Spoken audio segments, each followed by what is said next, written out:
con nosotros a Juan Carlos Nieto, que nos va pues, a presentar su ponencia. Y bueno, gracias a todos por asistir y gracias a ti, Juan Carlos, por compartir este tema tan interesante con nosotros. Muy bien, pues nada, muchísimas gracias. Para mí la verdad es que es un placer poder compartir este ratito en un tema que nos ocupa a todos y que además pues se trata de construir un foro de debate, porque al final es un intercambio de conocimientos o de experiencia, de la cual pues todos podamos salir reforzados y podamos un poco tener herramientas para aplicar en nuestro día a día, en nuestra práctica diaria. Muchísimas gracias también por la invitación y espero pues bueno, que todo el contenido que podamos dar a lo largo de esta más o menos hora de duración pues pueda ser aprovechable por todos los que hacen un muy buen esfuerzo por seguir formándose y por contribuir a digamos que a prestar un servicio pues de mayor entidad. Muchísimas gracias. Bien, pues sin más preámbulos, entraremos a abordar el tema que nos ocupa en el día de hoy, que versa acerca de, pues bueno, el manejo clínico o el manejo en la refracción de los pacientes que están implantados con lentes intraoculares, que son de un carácter denominado premium, son las que intentan corregir la visión de lejos y de cerca mediante la multifocalidad o pseudoacomodación, y las lentes tóricas, que son lentes, digamos, que a día de hoy pues se implantan con cierta frecuencia y suponen un desafío para nosotros para poder dar una correcta visión a los pacientes que no han asumido la emetropía o que tienen algún pequeño desfase de refracción respecto al previsto en el implante, y tenemos que estar preparados para atender a esas necesidades y darle la mejor solución posible. Al finalizar la presentación, bueno, más que al finalizar la presentación, durante un email o durante un correo electrónico que se os enviará al terminar la misma, se os facilitará mi correo electrónico para que podáis formular todas las dudas que os puedan surgir durante la comunicación, porque por cuestión de espacio y de duración será complicado que luego podamos realizar cuestiones. Entonces, con total confianza podéis trasladarme cuantas dudas tengáis al correo electrónico que se os facilitará desde la organización del curso. Los contenidos que abordaremos durante la presentación será, en primer lugar, pues un breve repaso de la evolución de la cirugía de catarata, desde digamos, la contemplación más clásica a la contemplación actual refractiva. En un segundo paso hablaremos de la exploración del paciente intervenido. Hablaremos de las consideraciones previas que se tiene que tener en cuanto al paciente que está intervenido con este tipo de lentes. Y, desde luego, valoraremos la evaluación del rendimiento de la lente intraocular, que es algo que nos preocupa y nos ocupa. Intentaremos dar las herramientas necesarias para saber cómo realizar este tipo de procedimiento. Y, por último, nos centraremos ya en el examen refractivo del paciente intervenido, diferenciando las técnicas objetivas, las técnicas subjetivas, y finalmente veremos qué implicaciones o qué connotaciones podemos esperar en un paciente con astigmatismo al cual se le ha implantado una lente intraocular tórica. Es importante comentar que vamos a dar unas herramientas básicas porque sería imposible en poco menos de una hora realizar un abordaje exhaustivo y valorar cada lente cómo se comporta, pero intentaremos dar desde un punto de vista genérico algunas herramientas para que podáis trasladar a la práctica diaria y podamos ser capaces de afrontar este desafío con mayor seguridad. Es importante también comentar que no existe ningún tipo de interés comercial en ningún material ni en ningún equipo que se pueda mencionar durante la presente comunicación. Entramos ya de lleno en los contenidos y, en primer lugar, como indicábamos anteriormente, hablaremos de la evolución que ha experimentado la cirugía de la catarata. A día de hoy, la cirugía de catarata, digamos que tiene una doble consideración. En la imagen de la izquierda vemos el enfoque clásico, el enfoque terapéutico, en el cual un paciente que tiene una opacidad importante en el cristalino, pues evidentemente es sometido a una cirugía de catarata para poder restaurar su visión y poder proporcionarle una mejor calidad de vida mediante la desaparición de esa opacidad con el implante de una lente intraocular perfectamente transparente. Sin embargo, en la imagen de la derecha vemos el enfoque tal vez más contemporáneo, el enfoque refractivo, el enfoque en el que ya, a diferencia de la imagen de la izquierda, el paciente ya no presenta necesariamente una opacidad, una catarata, sino que pacientes con cristalinos transparentes, pero que carecen de acomodación, pacientes que tienen más de 45 años habitualmente, pues tienen una posibilidad en cuanto a asumir su emetropía, ya no solo con cirugías de tipo aditivo, como es el láser excimer u otro tipo de cirugías, sino mediante el implante de una lente intraocular, aprovechándonos de las ventajas en cuanto a la rapidez en la técnica y en las ventajas de la implantología, como veremos a continuación, donde ya no solo puede considerarse la cirugía de catarata como una cirugía reparadora o terapéutica, sino como una cirugía puramente refractiva.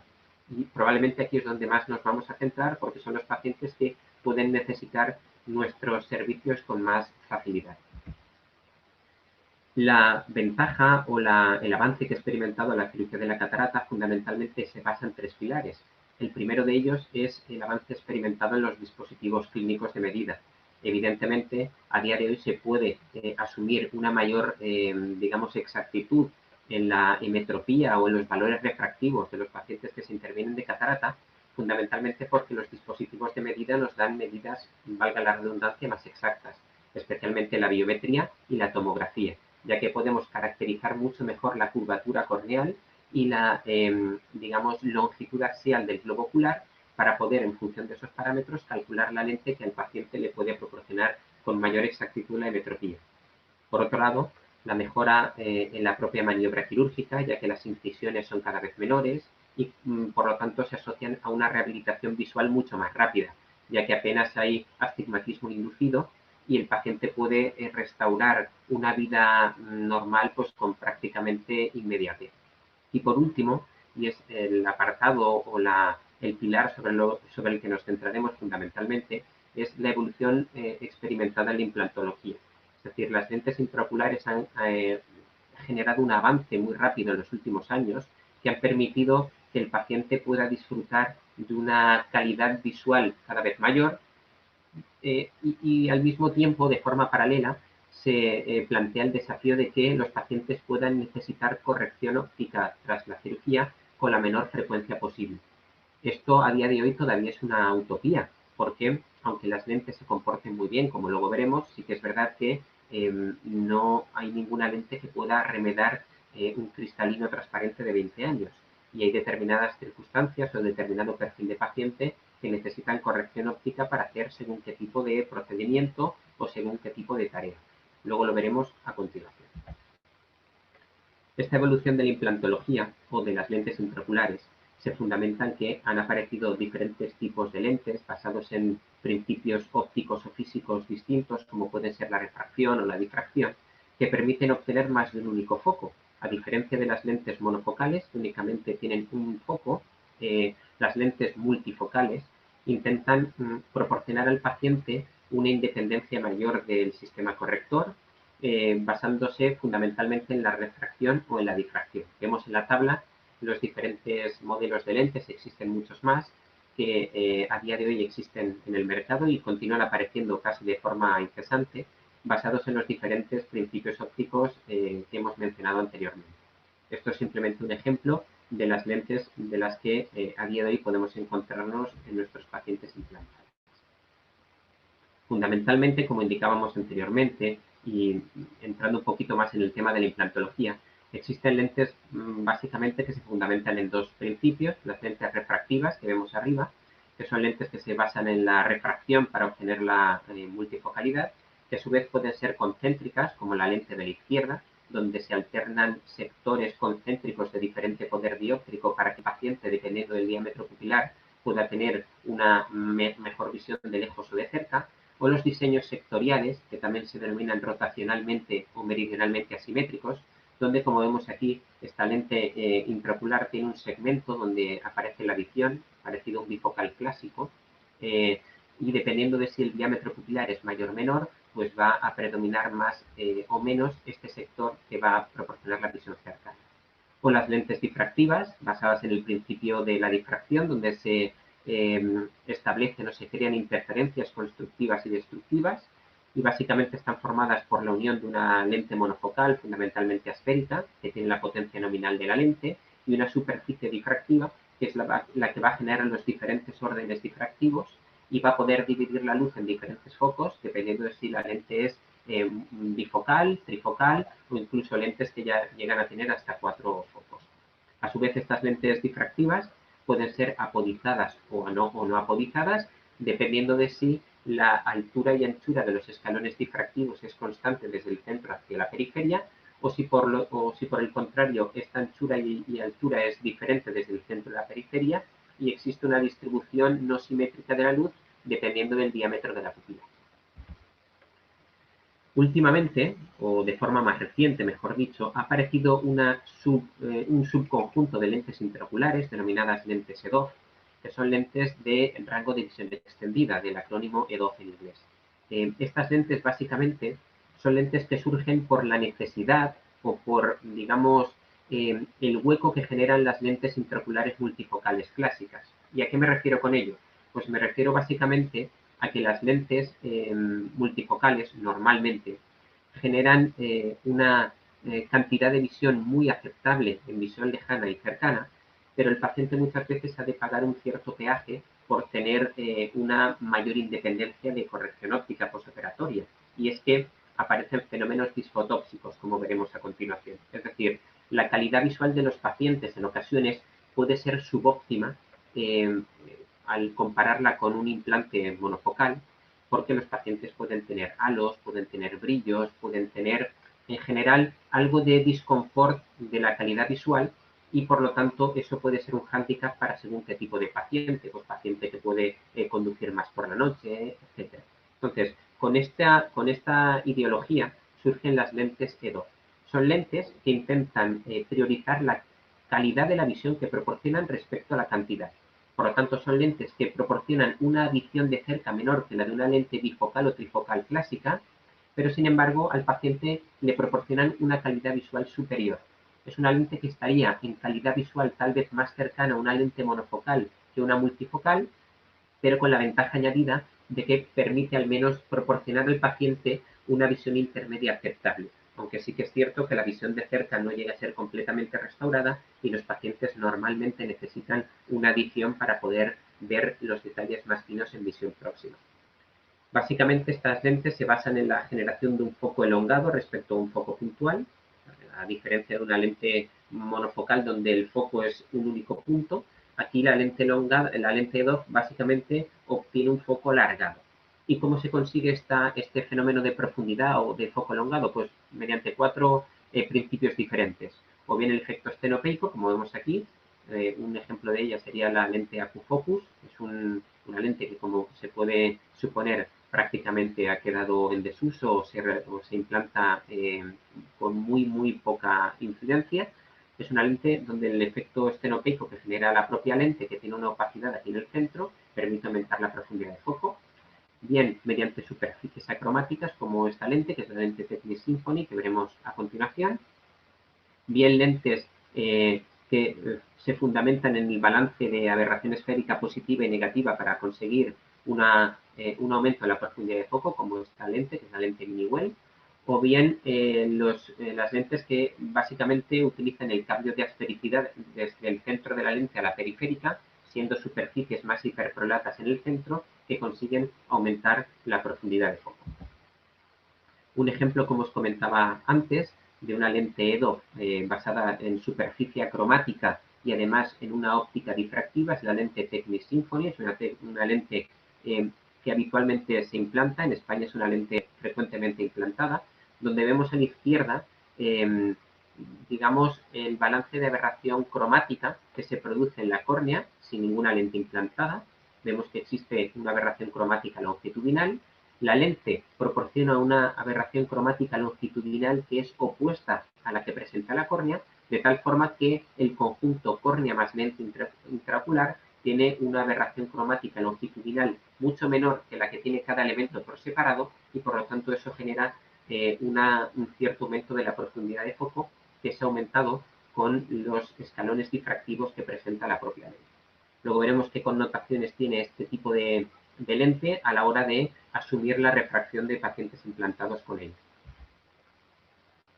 Y por último tenemos las lentes EDOF que se basan en una óptica monofocal. Estas son las lentes tal vez más recientes, son lentes donde ya de una forma muy clara intentan apostar claramente por la calidad visual respecto a la cantidad, de tal forma que al ser lentes que se basan en una óptica monofocal, la calidad visual es claramente comparable a la calidad que proporcionan las lentes monofocales, pero existe un cambio de asfericidad de la zona central respecto a la zona medioperiférica, lo que genera un cambio en la aberración esférica y por lo tanto un aumento de la profundidad de foco.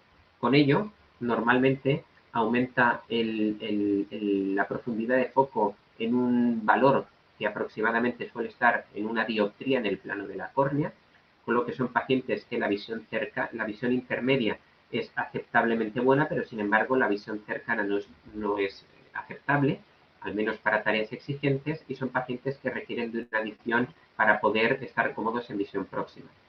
Al ser lentes que se basan o se fundamentan en una óptica monofocal, evidentemente son lentes donde los fenómenos disfotóxicos o la calidad visual en definitiva va a ser bastante buena, y además tiene la ventaja de que como es una óptica monofocal, la exploración refractiva o la refracción de estos pacientes, como luego veremos, va a ser mucho más sencilla para nosotros que en un paciente implantado con una lente multifocal al uso.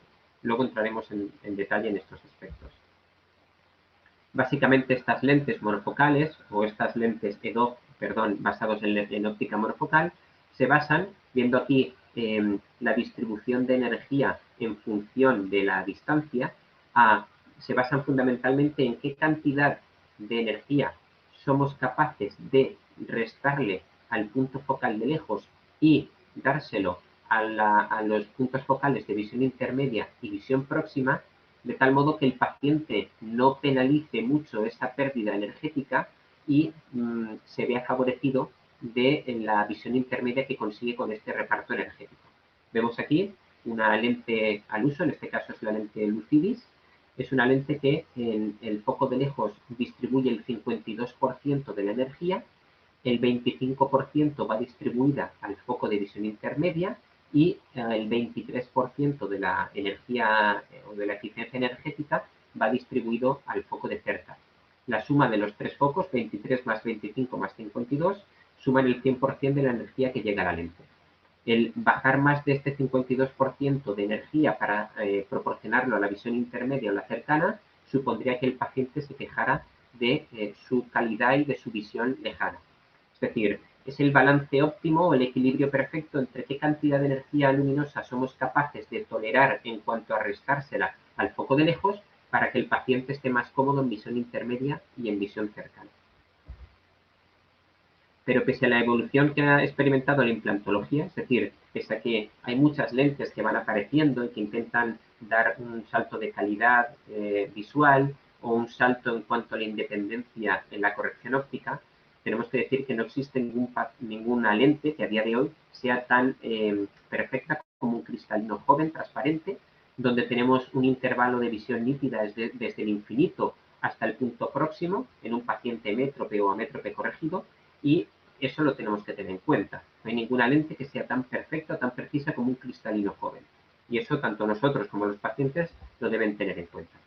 ¿Y por qué? Pues porque, como hemos dicho, excepto las lentes monofocales o acomodativas, que al fin y al cabo es una lente monofocal que se desplaza en sentido antero-posterior para intentar obtener una cierta acomodación o pseudoacomodación, tanto las lentes difractivas como las refractivas, en mayor o menor medida, se basan básicamente en el principio de visión simultánea. Es decir, el paciente tiene varios focos sobre la retina, unos enfocados y otros desenfocados, y es lo que va a generar la presencia de fenómenos disfotóxicos o la presencia de halos o destellos, cuya incidencia se estima en una cifra nada despreciable que oscila entre el 38 y 42%, dependiendo de la literatura consultada. Sí que es cierto que estos fenómenos normalmente son mínimos, el paciente apenas tiene constancia de ellos o difícilmente le supone una merma en su calidad de vida, pero es importante que eso lo tengamos en cuenta porque a la hora de refraccionar a los pacientes, esos síntomas los puede traducir en la exploración refractiva que le vamos a poder realizar al paciente, como luego veremos a continuación. Luego, este es el peaje que los pacientes deben pagar por llevar lentes de visión simultánea. Es decir, que la imagen de un punto no es un único punto o no hay un único foco, sino que hay una superposición de focos o de imágenes debido a la visión simultánea que ofrecen estas lentes. Una vez hablada de la implantología y de un poco los tipos de lentes más habituales y qué características tienen, porque eso va a condicionar la exploración de los pacientes, como veremos ahora, vamos a hablar de cómo explora el paciente intervenido. Es decir, una vez conocidas estas lentes, ¿cómo exploramos los pacientes que están implantados con ellas? Pues lo primero que tenemos que hacer es replantear nuestro protocolo de exploración. Es decir, el hecho de que los pacientes estén implantados con este tipo de lentes puede suponer que los criterios o algoritmos de exploración que habitualmente estamos acostumbrados a emplear, en este caso no sirvan o puedan dar respuestas un tanto inciertas o resultados un tanto confusos. En este caso, o durante esta charla, lo que vamos a tratar es de dar unas pinceladas, unas herramientas para que podamos sentirnos más cómodos a la hora de explorar a estos pacientes y evidentemente podamos tener mayor seguridad en que lo que estamos haciendo lo estamos haciendo mejor y podamos trasladarlo al paciente. Básicamente, lo primero que tenemos que considerar, y aunque resulte un poco de perogrullo, es que la superficie ocular tiene un impacto importante en la refracción y en la evaluación de los pacientes. Es algo que podemos dar por sentado, pero luego este hallazgo, es decir, que la superficie ocular del paciente no presente unas condiciones óptimas, como vemos aquí en la pantalla, que aparezca un tiempo de ruptura de la película lagrimal muy escaso por una sequedad acentuada, o que aparezcan queratitis punteadas o alteraciones de la superficie ocular, puede hacer que el paciente, incluso estando hemétrope o teniendo una refracción despreciable, tenga una visión inestable o el paciente no tenga un confort visual aceptable. Por lo tanto, es importante que se analice la superficie del paciente antes de realizar el procedimiento refractivo, porque podemos explorar al paciente refractivamente y llegar a situaciones o a conclusiones inciertas simplemente porque la calidad de la superficie ocular de nuestro paciente no es correcta. Y ello, sumado a lentes multifocales que tienen principios de visión simultánea, que tienen superposición de imágenes, que pueden generarnos ya cierto halo, pues el que la superficie ocular esté no íntegra puede contribuir a que el paciente todavía presente mayor disconfort visual o mayor presencia de fenómenos fóticos. Entrando ya en el rendimiento de la lente, lo primero que tenemos que valorar es identificar de qué tipo de lente está implantado el paciente. Es decir, ver si la lente es refractiva, si la lente es difractiva, si el paciente tiene una lente monofocal o no. Porque ello va a condicionar el que los protocolos o los test específicos de refracción que podamos emplear después puedan ser más o menos válidos. Luego veremos que hay diferentes test que pueden dar resultados menos precisos cuando el paciente lleva implantada una lente refractiva y más cuando lleva implantada una lente difractiva. Por lo tanto, como vemos aquí en la imagen, con algo tan sencillo como poner al paciente delante de la lámpara de hendidura, podemos ver si el paciente lleva una lente multifocal y si, como vemos aquí en las imágenes de un mismo paciente, presentan los típicos escalones difractivos, que sería un claro ejemplo de que el paciente lleva implantada una lente difractiva y por lo tanto eso ya puede permitirnos saber la lente que tiene el paciente implantada y qué test son los que con más precisión o más seguridad podemos emplear. ¿Cómo se valora el rendimiento básicamente de un paciente y en concreto en particular de una lente intraocular? Pues valorando la agudeza visual. ¿Cómo evaluamos cómo está rindiendo un paciente? Pues evaluando su agudeza visual. Y en un paciente implantado esto no va a ser una excepción. Luego, lo que tenemos que hacer es utilizar optotipos debidamente calibrados a cada distancia. Es interesante utilizar un optotipo de TDRS simplemente porque presenta letras de forma aleatoria y evita el efecto aprendizaje. Y además, al llevar un cambio logarítmico en las líneas, podemos establecer un nivel de agudeza visual más preciso, porque cada letra equivale a un determinado porcentaje específico de agudeza visual. Es importante utilizar una iluminación constante durante la medición, de duda cabe. ¿Por qué? Pues porque muchas lentes son en mayor medida pupilodependientes y si modificamos las condiciones de iluminación puede ser que la pupila cambie su tamaño y por lo tanto el rendimiento, si el paciente está implantado con una lente multifocal, especialmente refractiva, pues pueda condicionar los resultados. Inicialmente sin compensación para ver si el paciente, cuál es su mejor agudeza visual no compensada y tanto monocular como binocular. ¿Y qué tenemos que hacer? Pues evidentemente si el paciente lleva implantado una lente multifocal, lo que tenemos que hacer es utilizar o evaluar la agudeza visual a varias distancias para poder saber qué visión tiene el paciente en cada una de las distancias. ¿Eso cómo se hace? Pues básicamente se hace mediante una curva de desenfoque. La curva de desenfoque es una herramienta, como ahora veremos, muy gráfica y muy intuitiva, que permite valorar el rendimiento de la lente en función de la distancia o de la divergencia considerada.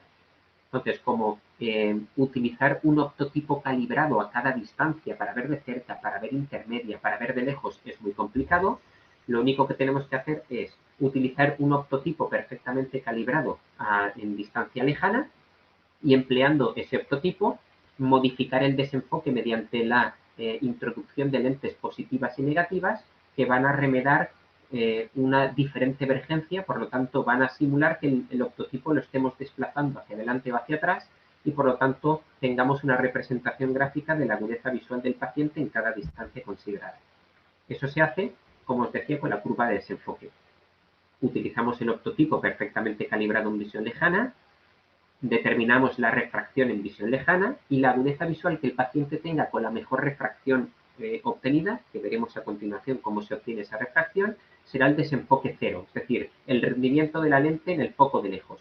Y posteriormente, mediante la introducción de lentes positivas y negativas esféricas, vamos a poder simular el cambio de distancia de ese optotipo y por lo tanto hacer una representación gráfica que nos permita, como vemos en la imagen, obtener una curva de desenfoque.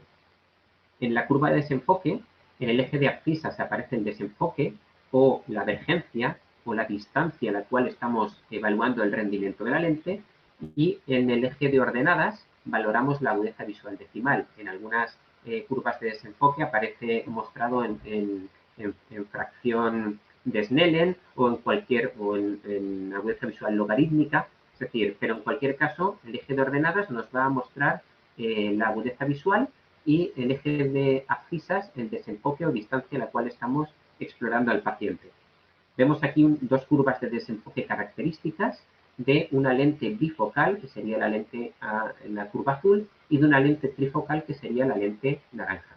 Vemos claramente que la curva de desenfoque de la lente bifocal tiene dos picos, que serían los que se corresponden con cada uno de los dos focos. En este caso, el desenfoque cero, que sería el infinito o el foco de lejos. El paciente tiene una agudeza visual de prácticamente 1.2 en decimal. Y el desenfoque o el pico de cerca, que sería a unos 33 centímetros, el paciente tiene algo más de unidad. Sin embargo, la lente bifocal presenta un valle muy marcado, que sería el valle de la distancia intermedia, aproximadamente a medio metro, donde la agudeza visual cae dramáticamente. Sin embargo, la lente trifocal tiene también dos focos marcados, el de lejos y el de cerca, pero sin embargo la caída en la visión intermedia no es tan acentuada. Vemos aquí que para aproximadamente medio metro, el paciente implantado con esta lente está consiguiendo una agudeza visual de aproximadamente 0,8. Esta diferencia entre la curva de la lente bifocal y de la trifocal se traduciría en que el paciente a medio metro de distancia con una lente bifocal sería incapaz de leer probablemente la pantalla del ordenador. Sin embargo, el paciente implantado con la lente trifocal sí que sería capaz de poder ver la pantalla del ordenador. No hay que olvidarse de otro efecto, y es que estos fenómenos disfotópsicos o estos halos pueden aparecer en cada uno de los focos de la lente. Es decir, aunque el paciente vea muy bien en cada una de las distancias, el paciente puede referir en algún caso que aparecen brillos o halos. Esto es importante tenerlo en cuenta para poder correlacionar bien los síntomas y los signos que presenta el paciente. Esta herramienta es muy básica y muy sencilla, porque si vemos que el paciente, como decíamos anteriormente, tiene una dificultad de enfoque a una determinada distancia, nosotros podemos correlacionar muy claramente los síntomas que el paciente nos describe con la forma que tiene la curva de desenfoque e incluso comparar, si conocemos la curva de desenfoque teórica de la lente que lleva el paciente implantado, comparar con la curva de desenfoque que nos aparece clínicamente al evaluar al paciente para saber si estamos haciendo bien las cosas o no. Pero desde luego, si nuestro paciente implantado con esta lente azul nos dice que no ve muy bien la pantalla del ordenador, pues aquí podemos claramente ver el problema, y es porque la lente intraocular que lleva implantada a esa distancia no le da más de 0,5 o 0,6. Por lo tanto, tendríamos que prescribir una ayuda óptica fuese capaz de desplazar esta curva de desenfoque hacia un sentido o hacia otro para que esta distancia fuera ocupada por una zona de curva que sí que presenta agudeza visual suficiente como para poder tener una visión suficiente a esa distancia.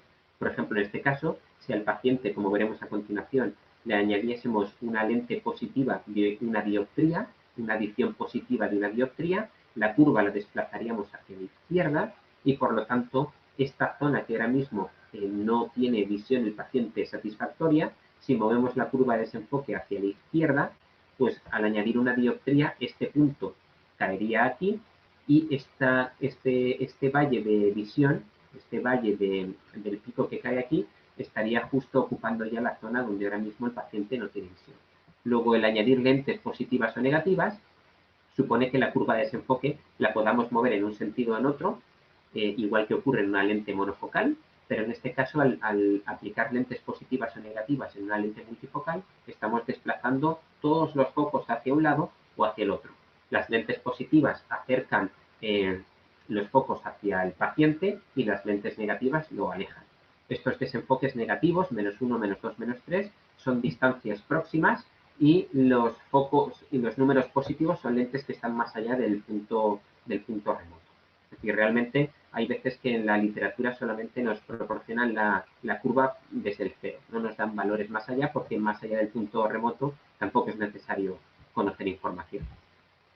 Vemos aquí un paciente donde el resultado refractivo no ha sido el correcto. Vemos un paciente hipermétrope no corregido de una dioptría, donde vemos que al estar desplazada la curva de desenfoque y caer el pico de lejos en la hipermetropía de +1, vemos que el paciente de lejos tiene una visión que no es excesivamente buena y en cerca, a 33 centímetros, tampoco tiene una visión relativamente buena. Esto es porque el paciente ha quedado con una hipermetropía no corregida y por lo tanto su visión no es buena. Este es un paciente que nos podría decir que no ve bien y tendríamos que determinar su dioptría de hipermetropía y al colocarla desplazaríamos la lente hacia la izquierda y ahora coincidiría el pico máximo con el cero, que sería el desenfoque cero, que sería la emetropía en lejos. Vemos otro caso particular, en este caso un paciente que hubiera quedado hipermétrope de +3.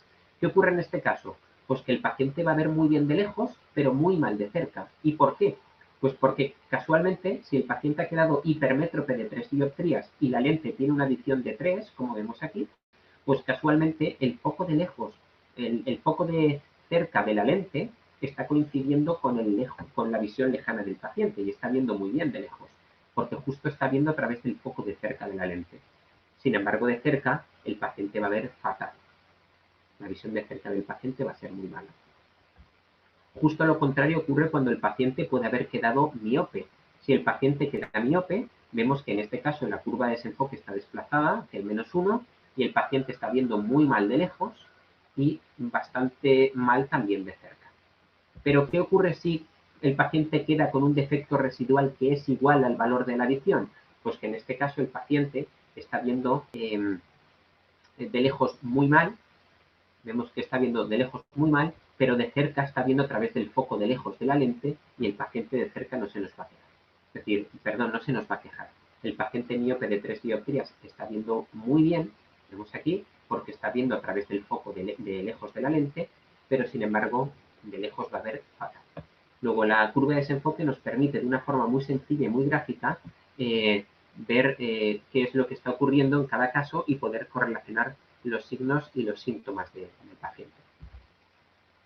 ¿Y qué es mejor? ¿Que el paciente nos quede miope o hipermétrope tras la cirugía? Pues indistinto. Es decir, lo ideal es que el paciente quede emétrope, porque eso es la solución ideal. Pero hay que tener en cuenta que si el paciente queda miope o hipermétrope, eso va a tener una repercusión sobre todos los focos. Y eso lo tenemos que tener en cuenta a la hora de refraccionar al paciente. Es decir, si el paciente queda hipermétrope, todos los focos van a quedar desplazados hacia un lado de la curva y si el paciente queda miope, hacia el otro.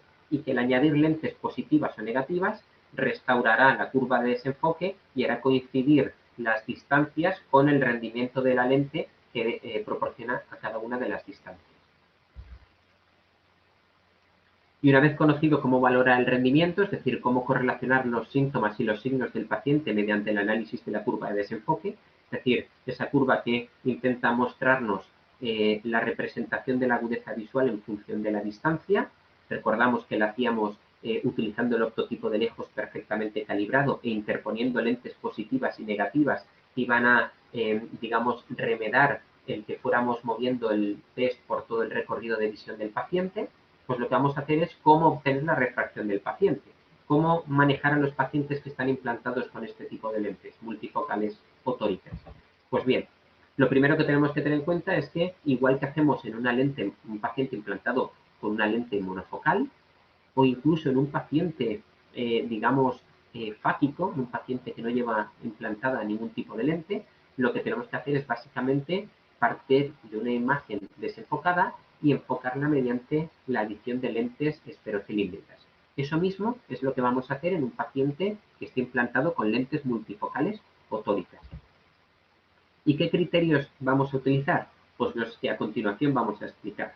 Básicamente, respecto a las técnicas objetivas, las técnicas que habitualmente utilizamos en nuestra rutina diaria, vamos a tener una diferenciación respecto a si el paciente está implantado con lente refractiva, difractiva o EDOF.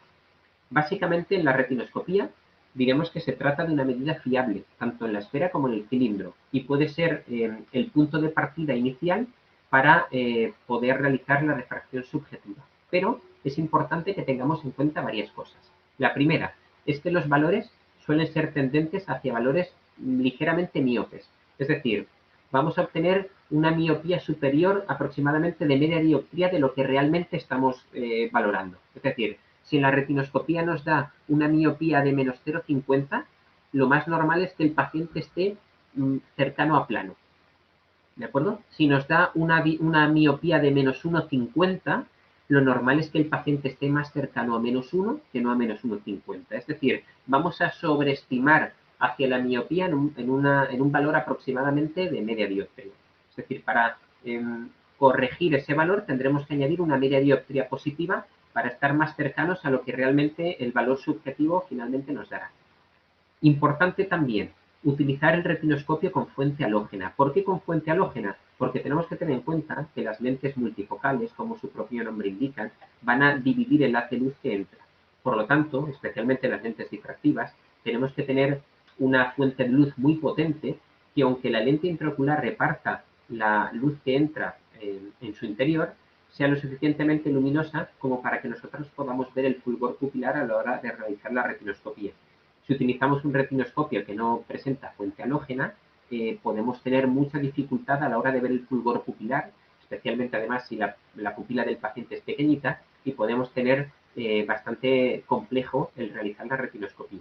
Luego, fuente halógena con mucha intensidad luminosa para poder compensar ese sesgo que nos daría el perder luz por parte de la lente que tiene multifocalidad. Importante también tener en cuenta que esta retinoscopía puede ser particularmente complicada de realizar en pacientes que estén implantados con lentes refractivas que sean sectorialmente o meridionalmente asimétricas. Como vemos aquí, la lente M+, que es esta que vemos en la pantalla, es una lente que, como os decía antes, es refractiva, pero tiene un segmento inferior que es el que proporciona la adición para cerca. Si este segmento tiene adición positiva y es muy diferente del segmento de la parte superior de la lente, podemos tener una especie de movimiento de tijera, remedando un poco lo que ocurre en un queratocono, y podemos tener sombras que van en diferente dirección, tanto en la parte superior como en la inferior. Evidentemente, la retinoscopía va a tener un papel poco protagonista en la refracción de este tipo de pacientes porque nos puede dar lugar a confusión.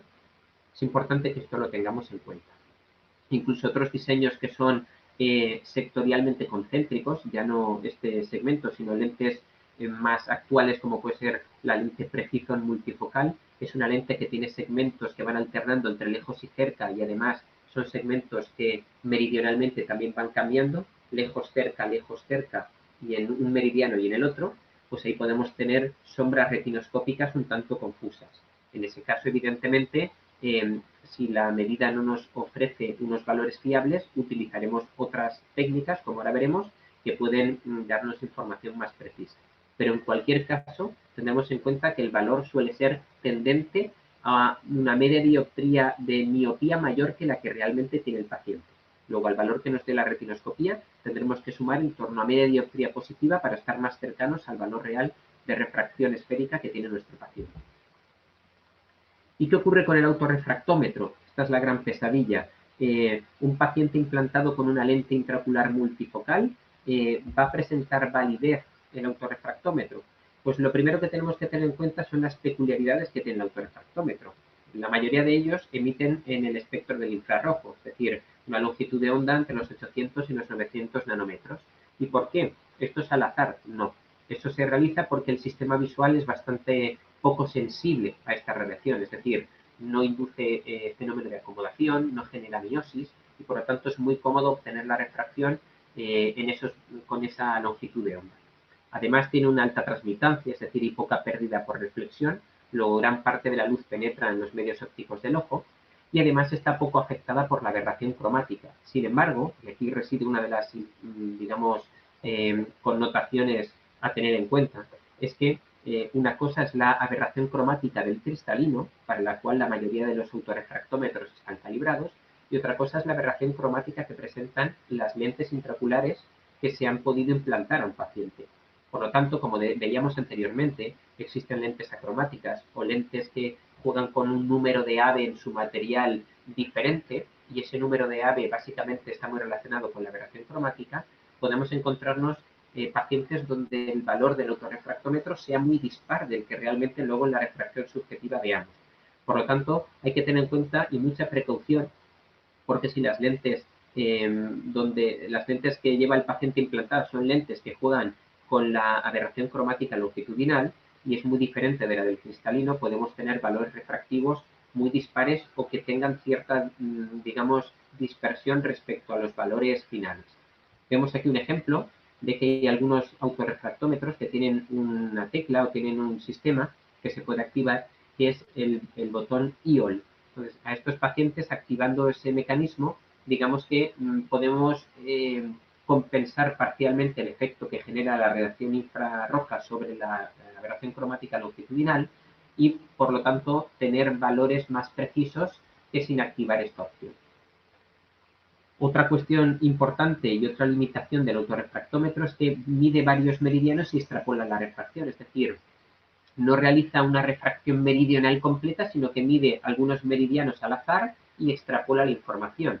Esto puede ser una fuente de error importante en lentes, como hemos visto antes, que son lentes rotacionalmente asimétricas, donde si el autorrefractómetro mide algunos meridianos y que puedan coincidir con esas zonas donde la lente da una simetría de potencia importante, pues podamos obtener una fuente de error importante en la refracción obtenida.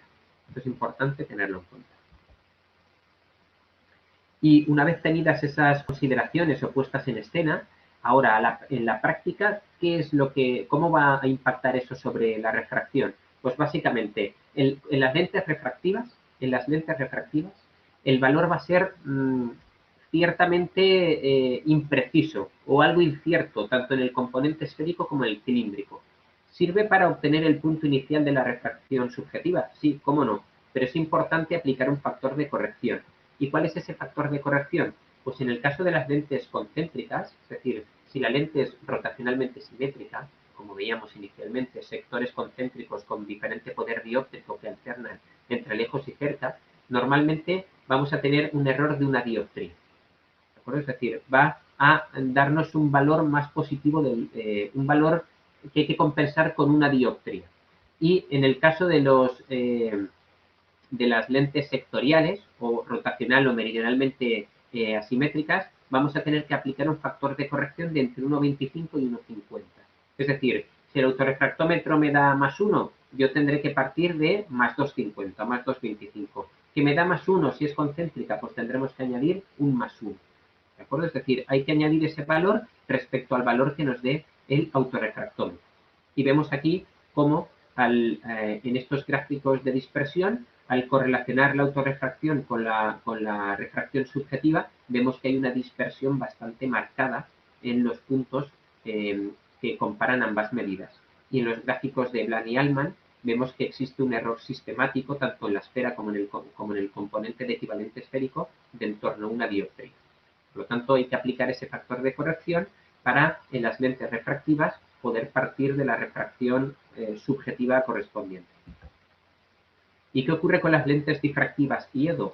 Pues si decíamos que en el autorrefractómetro, en las lentes refractivas, era bastante incierta la respuesta y teníamos que añadir una dioptría o dioptría y media, dependiendo de si la lente era concéntrica o no, aquí las medidas van a ser ciertamente más fiables. Luego podemos con total tranquilidad utilizar la autorrefracción en las lentes difractivas o EDO como punto de partida del examen subjetivo, y aquí hay que añadir un factor de corrección en la esfera de en torno a media dioptría. Es decir, la corrección en este caso es menor que la que ocurría en las lentes refractivas. Si anteriormente oscilaba entre 1 y 1,5, aquí únicamente hay que corregir de forma promedio con media dioptría. Es decir, si nos da un valor de más 0,50, realmente partiremos o pensaremos que va a ser un más 1, la refracción que tiene nuestro paciente. Si el autorrefractómetro nos da plano, normalmente pensaremos que estamos en torno a media dioptría de hipermetropía, y esa es la, digamos, compensación que habitualmente se hace. Vemos que aquí la correlación entre la refracción manifiesta y la autorrefracción es mucho mayor y es mucho mejor que la que ocurría en lentes refractivas, y vemos que en este caso, en los gráficos de Bland y Allman que nos muestran la diferencia en función de las medias, vemos que apenas existe error sistemático acerca de la sobre o infraestimación de la lectura. Vemos aquí que existe una, digamos, un error sistemático a una media dioptría de hipermetropía, como hemos dicho que es lo que hay que aplicar normalmente con este tipo de lentes. Luego, autorrefracción. En pacientes con lentes refractivas, el resultado es un poquito incierto y hay que compensar claramente hacia la hipermetropía. Y en lentes difractivas y EDO, las medidas son mucho más precisas y hay que aplicar una mínima compensación hacia la hipermetropía, siempre sumando valor positivo respecto al valor que nos da el autorrefractómetro. ¿Qué ocurre con la topografía corneal? Pues la topografía corneal es una técnica, digamos, objetiva que resulta imprescindible y muy fiable para la caracterización del astigmatismo corneal y, por ende, del astigmatismo refractivo. ¿Por qué? Pues porque básicamente la lente intraocular no tiene ningún efecto sobre la córnea. Al ser un elemento óptico que se introduce dentro del ojo, básicamente el astigmatismo corneal va a quedar mínimamente modificado simplemente por la incisión que se puede realizar durante la cirugía, que puede cambiar, digamos, por un efecto biomecánico la toricidad de la córnea, y haya que tenerlo en cuenta. Pero básicamente el astigmatismo corneal antes y después de la cirugía de catarata va a ser el mismo. Por lo tanto, como sabemos nosotros, el astigmatismo refractivo es igual al astigmatismo corneal más el astigmatismo interno, que normalmente viene dado por el cristalino. Si el astigmatismo interno lo quitamos de en medio porque al operar de catarata quitamos el cristalino, pues básicamente el astigmatismo corneal va a coincidir con el astigmatismo refractivo. Luego tendremos que tener en cuenta qué astigmatismo tiene el paciente en la córnea para poder saber más o menos o predecir qué astigmatismo va a tener el paciente tras la intervención. Esto ocurre en todos los casos, menos en los pacientes implantados con lentes tóricas, que veremos al final. ¿De acuerdo? Es decir, el astigmatismo corneal es igual al el astigmatismo refractivo, que es el que necesitamos refraccionar, es igual al astigmatismo corneal más el astigmatismo interno. Si el astigmatismo interno lo quitamos del medio porque se quita el cristalino mediante la facomulsificación y se coloca una lente intraocular, el astigmatismo refractivo va a coincidir prácticamente con el corneal. ¿Y qué es importante tener en cuenta? Pues para poder realizar una refracción cilíndrica en condiciones, es importante conocer los valores topográficos, porque como hemos dicho, o valores queratométricos en su defecto, pero la ventaja de la topografía, especialmente la tomografía, que son los sistemas topográficos más actuales, permiten obtener información de la cara posterior de la córnea. Y como vemos en la diapositiva, existen pacientes que pueden ser anastigmáticos en la cara anterior de la córnea, es decir, no tener astigmatismo en la cara anterior, pero sin embargo en la cara posterior, como bien sabemos, la cara posterior viene a inducir un astigmatismo en contra de la regla de en torno a media dioptría. Es decir, podemos encontrarnos pacientes que en la topografía o en la queratometría vemos que son anastigmáticos, que no tienen astigmatismo, pero sin embargo en la autorrefracción o el paciente con la mejor refracción esférica no llega a ver bien. Entonces tenemos que tener en cuenta que la cara posterior de la córnea induce astigmatismo inverso, que además es menor tolerado que el astigmatismo directo, y en una lente multifocal, un paciente implantado con lente multifocal todavía con mayor precisión puede generar impactos sobre su visión. Por lo tanto, cuando tengamos sospechas de que si el paciente con la mejor corrección esférica no está cómodo, podemos partir de un cilindro en contra de la regla 90, porque probablemente la cara posterior de la córnea esté induciendo astigmatismo inverso y sea el responsable de que el paciente no acabe de ver bien. Como vemos aquí, normalmente la cara posterior de la córnea induce una media dioptría, pero vemos que hay situaciones o pacientes donde esa cara posterior puede inducir un valor de refracción superior a la media. Vemos aquí un paciente que en cara anterior presenta 2,4 dioptrías de astigmatismo, sin embargo en la cara posterior presenta 1,2, que es un valor mucho mayor que el que habitualmente podemos encontrarnos. Imaginad que este paciente no tuviese astigmatismo en cara anterior, viésemos en la topografía o en la queratometría que el paciente no tiene prácticamente refracción y no ve bien del todo. Pues imaginad, si solamente estamos viendo la queratometría o la cara anterior de la córnea, estamos despreciando 1,2 dioptrías de astigmatismo en contra de la regla, que pueden justificar básicamente pues, que el paciente pierda 2 líneas de visión. Luego, cuando el paciente está bien refraccionado en cuanto a esfera y sin embargo su visión no es del todo buena, podemos tener en cuenta valorar si la cara posterior de la córnea, si no tenemos un dispositivo que nos la mida, como puede ser un tomógrafo o puede ser un biómetro de última generación que nos dé información de la cara posterior, probar con un astigmatismo inverso de media dioptría 90 para ver si el paciente mejora la visión, porque probablemente con esa lente el paciente mejore mucho su agudeza visual. Hay que tener en cuenta que muchas de estas lentes multifocales, hablamos del concepto de lente premium, son lentes que permiten al paciente presentar una mayor independencia de corrección óptica, pero por otro lado son lentes menos tolerantes al desenfoque, así como una lente monofocal, una lente intraocular monofocal con media dioptría de astigmatismo, el paciente puede estar perfecto y conseguir una agudeza visual de unidad o mejor. En un paciente implantado con una lente multifocal, por el mero hecho de ser una lente basada en el fenómeno de superposición de imágenes o de visión simultánea, un astigmatismo bajo, un pequeño desenfoque, puede hacer que la calidad o la cantidad de visión del paciente se vea digamos, aquejada. Por lo tanto, en pacientes, insisto, donde veamos que la agudeza visual no es del todo buena y la refracción esférica no justifica esa pérdida de visión, podemos probar con un astigmatismo en contra de la regla de 0,50 o 0,75, porque probablemente eso pueda mejorar la visión del paciente.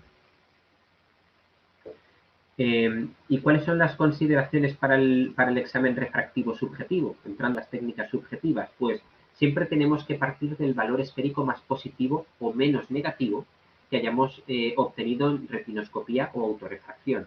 Hemos visto anteriormente que normalmente tanto la autorrefracción como la retinoscopía suelen darnos valores que tenemos que compensar con valor positivo. Es decir, tenemos que añadir, dependiendo del modelo, entre media dioptría y 1,25.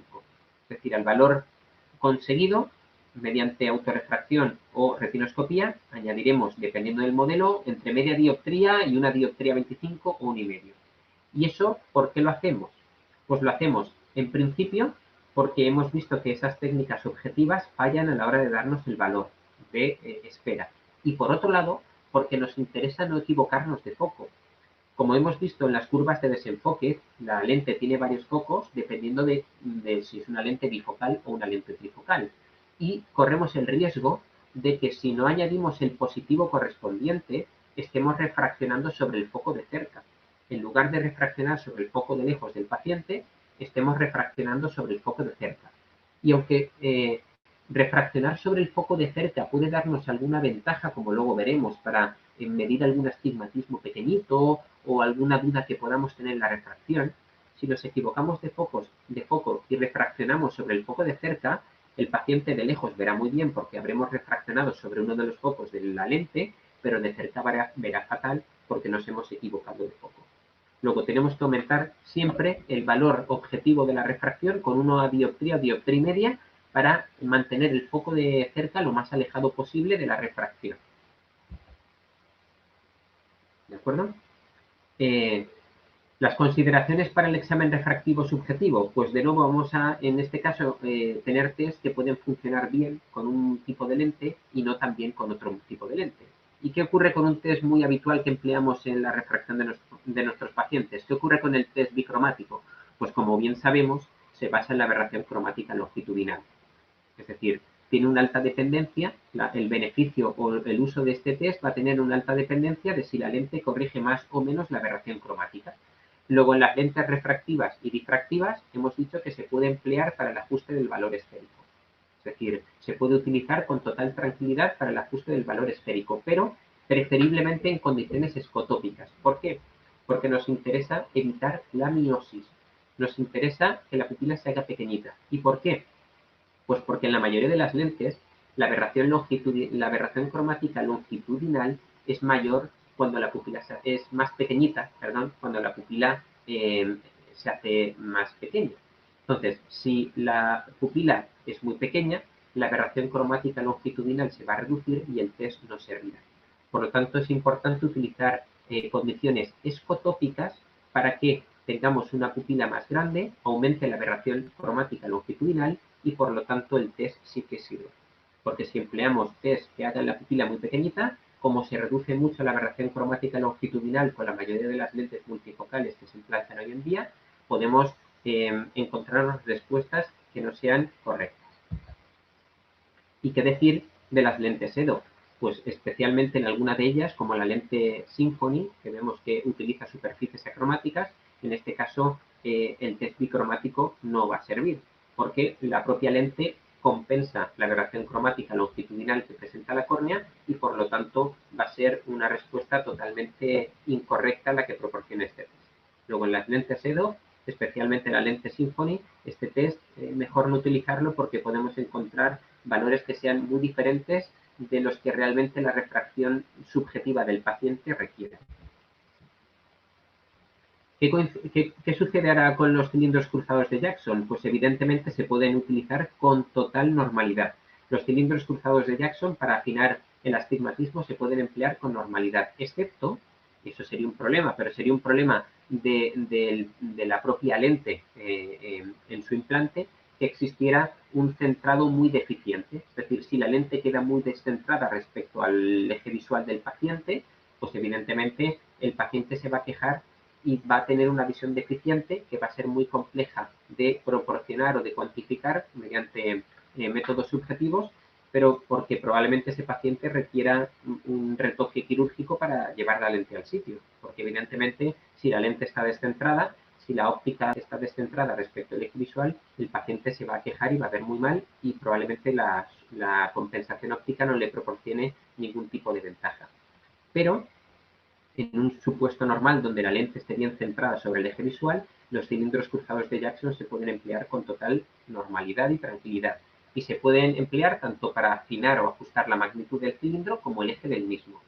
Precaución, como vemos aquí, cuando el paciente tenga un ángulo capa muy elevado. Es decir, cuando el eje visual que vemos aquí, este es el eje visual, y el eje pupilar que vemos aquí, están muy separados entre sí, eso indica un ángulo capa marcado, ahí podemos tener cierta dificultad, porque existe una discrepancia entre, por ejemplo, la tonicidad que presenta el paciente en el eje visual y la visión que tiene el paciente a través del eje pupilar, que es donde queda implantada la lente. En estos casos podemos encontrarnos ciertas diferencias o cierta dificultad que vamos a compensar utilizando cilindros cruzados de Jackson de media dioptría. En lugar de los de 0,25, que son los que habitualmente utilizamos en clínica, podemos emplear cilindros cruzados de media dioptría que van a permitir al paciente dar respuestas más consistentes y evitar que el fenómeno de visión simultánea pueda ser un problema para poder afinar el cilindro. En lentes refractivas sectoriales, como decíamos antes, en esas lentes que tienen una asimetría meridional, como la lente M+, o como la lente Precision que hablábamos antes, hay veces que puede ser interesante el realizar el ajuste sobre el foco de cerca. ¿Y cómo hacemos el ajuste sobre el foco de cerca? Pues como veíamos anteriormente, el colocar lentes positivas o negativas puede suponer el modificar la curva de desenfoque. Pues lo que hacemos es interponer lentes que desplacen la curva de desenfoque y que coincida en la visión de lejos la hagamos coincidir a través del foco de cerca de la lente. Ese foco de cerca a veces es mucho más sensible a la hora de determinar pequeños astigmatismos, y desplazando la curva de desenfoque con lentes, en este caso lentes negativas, por ejemplo, si sabemos que la adición de la lente es de 3 dioptrías, nosotros colocamos un -3, desplazamos la lente o la curva de desenfoque y hacemos coincidir el foco de cerca de la lente con la visión de lejos del paciente. Y ahí realizamos la refracción y luego quitamos ese valor negativo y ya tenemos el ajuste del cilindro realizado. Es un truco que a veces cuando tenemos dudas de no saber si existe algún cilindro, como os comentaba antes, de poner un cilindro de menos 0,50 a 90, que puede ser una buena técnica. Otra es directamente afinar o ajustar la refracción sobre el foco de cerca. Y eso lo conseguiríamos añadiendo una lente negativa de un valor parecido al de la adición de la propia lente y realizando el ajuste sobre ese foco. Luego quitamos la lente que hemos interpuesto y ya tenemos al paciente perfectamente refraccionado. Como decía anteriormente, ¿cuál es la técnica que sirve para comprobar que hemos hecho básicamente bien las cosas? Pues es una técnica que, partiendo de la refracción subjetiva que hemos obtenido, ver si existe una respuesta coherente a 3 preguntas que nos haríamos. Y es, partiendo de la refracción subjetiva que hemos obtenido al final de la refracción del paciente, comprobar la agudeza visual que tiene nuestro paciente en lejos y en cerca. Si la visión es aceptable lejos, pero reducida en cerca, desde luego la refracción es incorrecta, porque si el paciente tiene implantado una lente multifocal, lo normal es que con la refracción que le hayamos encontrado, el paciente vea bien de lejos y de cerca. Si es aceptable de lejos y reducida en cerca, desde luego nos hemos equivocado de foco y probablemente hayamos refraccionado sobre el foco de cerca.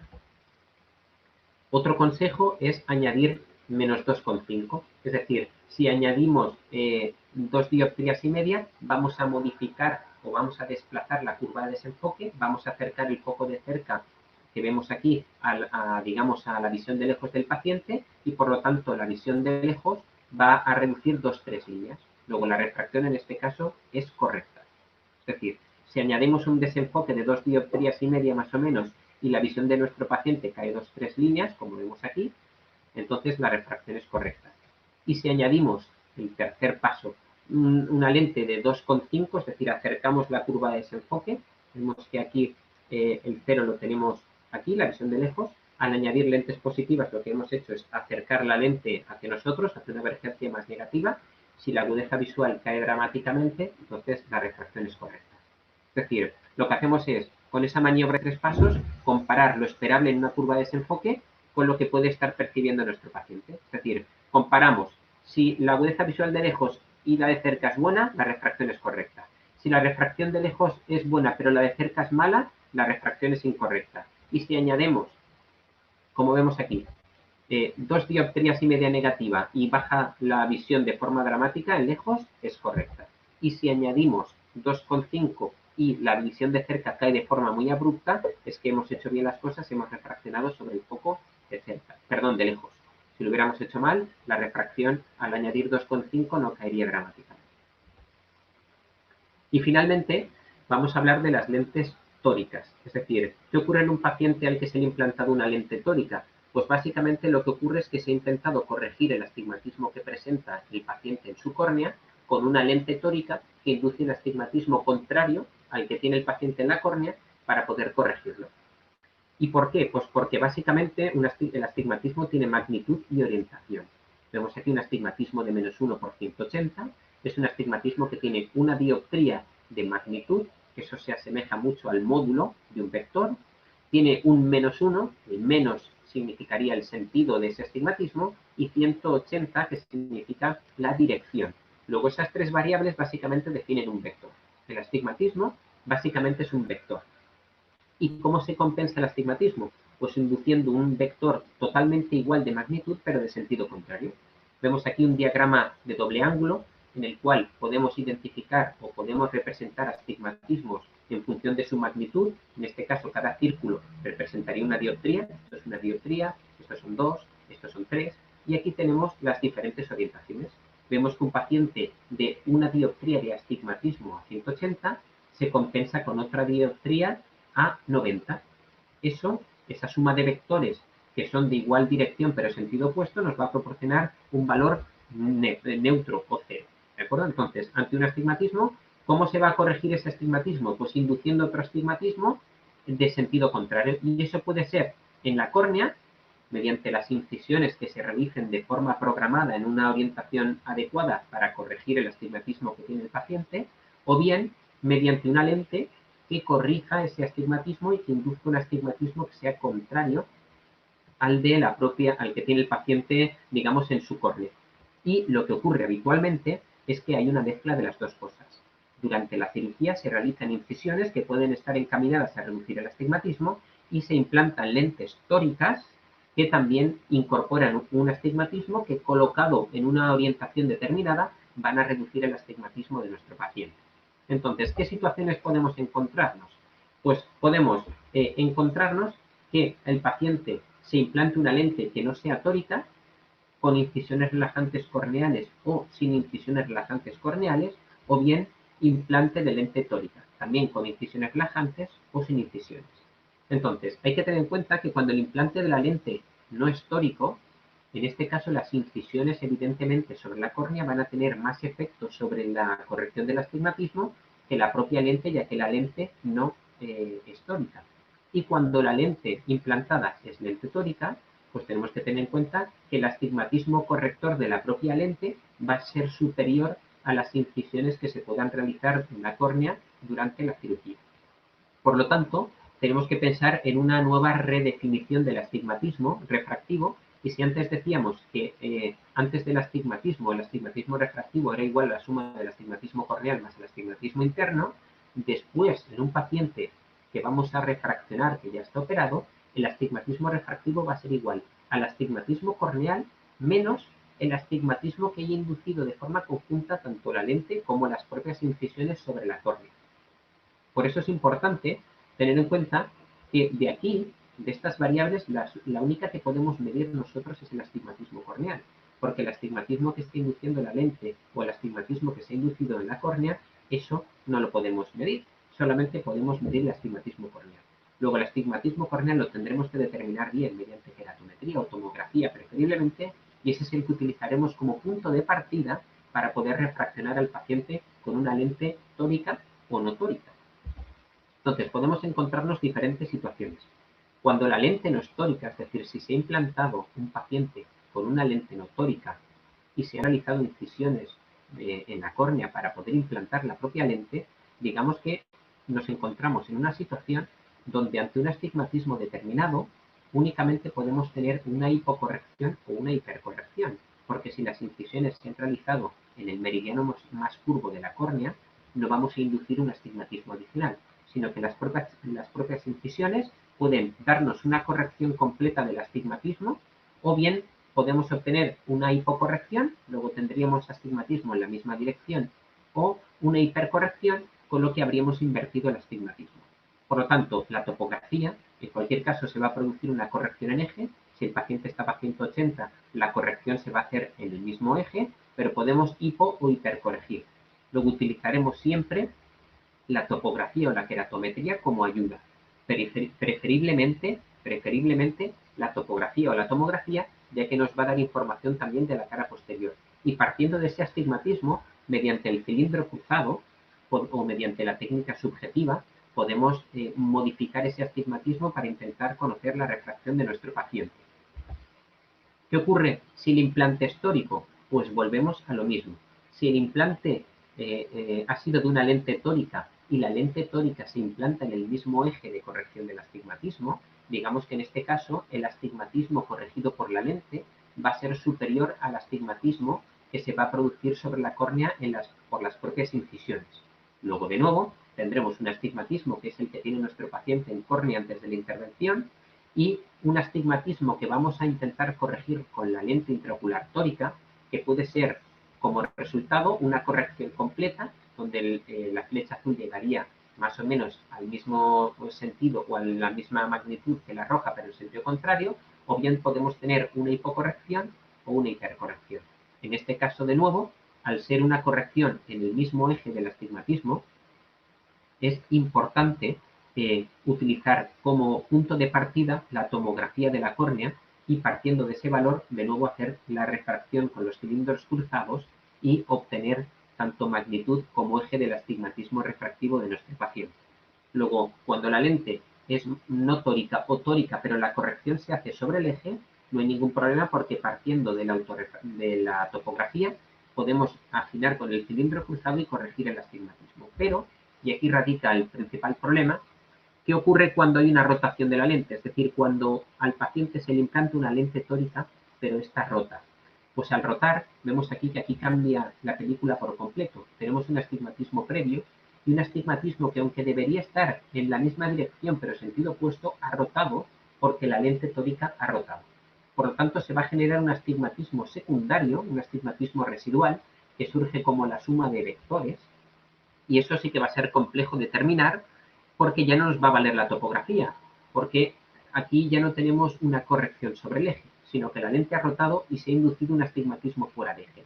En este caso, evidentemente, la retinoscopía o la refracción subjetiva, en este caso el autorrefractómetro, la refracción subjetiva será la que tendremos que utilizar como punto de partida. Básicamente la retinoscopía, intentando cuadrar las sombras retinoscópicas, o bien el autorrefracción, pero al estar fuera de eje tendremos que tener prudencia con los valores obtenidos. En cualquier caso, lo que está claro es que si rota la lente tórica, la topografía no nos va a dar una información muy útil porque sabemos que el resultado, el astigmatismo, va a estar muy rotado respecto al valor que tiene el paciente en la córnea. Es lo normal es encontrarnos un astigmatismo hipermetrópico en estos casos. Al rotar la lente, lo normal es encontrarnos hipermetropía y astigmatismo, porque al rotar la lente, la corrección fuera de eje suele generar hipermetropía y astigmatismo. ¿Y cómo se soluciona? Pues aunque esto ya tiene un enfoque más destinado a la clínica y menos al manejo del paciente, pues si conocemos los datos previos, se pueden utilizar programas específicos para recolocar la lente en el sitio, y si no conocemos los valores previos, pues se puede implementar otra lente dentro del ojo, un implante secundario que se llama, para corregir el astigmatismo, bien utilizar una cirugía aditiva, como es el implante de láser excimer, es el uso de láser excimer para corregir mediante láser, PRK o cualquier otro tipo de cirugía la refracción que el paciente tiene, o bien mediante la determinación del astigmatismo utilizando la topografía, o si no es sobre el eje, la retinoscopía o el autorrefractómetro, el valor tórico pertinente y poder corregirlo con lente oftálmica. Y básicamente eso es lo que quería trasladaros. Entiendo que es mucha información en un intervalo de tiempo muy escaso, muy breve. Además, hay muchas particularidades o muchas cosas que tener en cuenta. Por eso se os enviará información relativa a mi correo electrónico por si alguno de vosotros tiene alguna duda, alguna cuestión particular que quiera que tratemos de forma más detallada. No tendré ningún inconveniente en poder responder todos aquellos emails que me puedan trasladar, ¿de acuerdo? Que sepáis que ha sido un placer y nada, espero que haya contribuido a la comunicación a poder un poco arrojar algo de luz sobre este tema. Muchísimas gracias. Bueno, muchas gracias, Juan Carlos. Ha sido un placer de verdad tenerte aquí y disfrutar de tu explicación.